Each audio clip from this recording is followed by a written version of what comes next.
Hi guys, dito na kami sa Eton Hotel here in, anong street to, Daddy? Nathan Road. Nathan Road. Okay, kadarating lang namin. It's around, ang watch ko, alas 12 na, pero I'm sure, siguro mga 7 p.m. So, quick room tour. Pakita ko. Ba't na ganyan?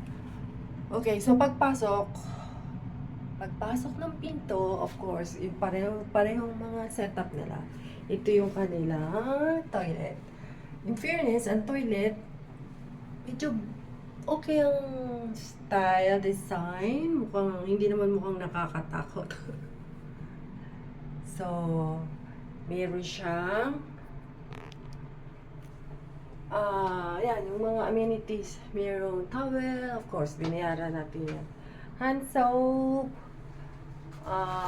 toothbrush, and andun na yung mga body wash and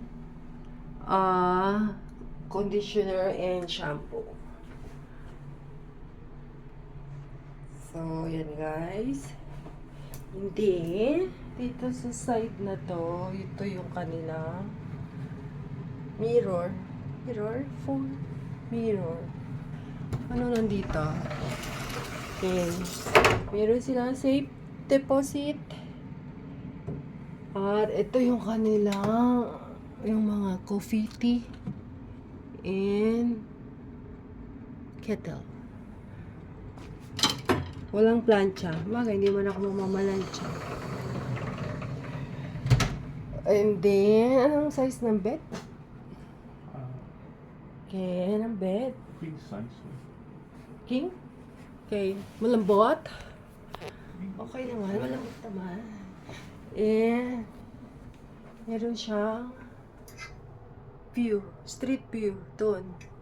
Siyempre, nandito ka sa Hong Kong, so, malapit tayo sa Mongkok, no? Malapit sa Mongkok. So, pero yan, nasasara yan. Mamaya, isasara namin yan. But for now, mainit, so, open. So, yan. And then, may, ano yan? Of course, may TV. Gumagana ba? Of course, gagana yan pag hindi. And, yan. Pwede na, pero, ano yan? Yung tinuturo mo. Air condition. May air condition, of course. Then, nabook to ni Gabriel sa booking.com for 3 days, around 527.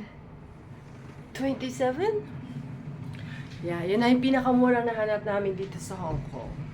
And then, tomorrow, papakita ko sa inyo yung ibang amenities kasi gabi na ngayon at madilim. Bukas mas maganda, mas maliwanag.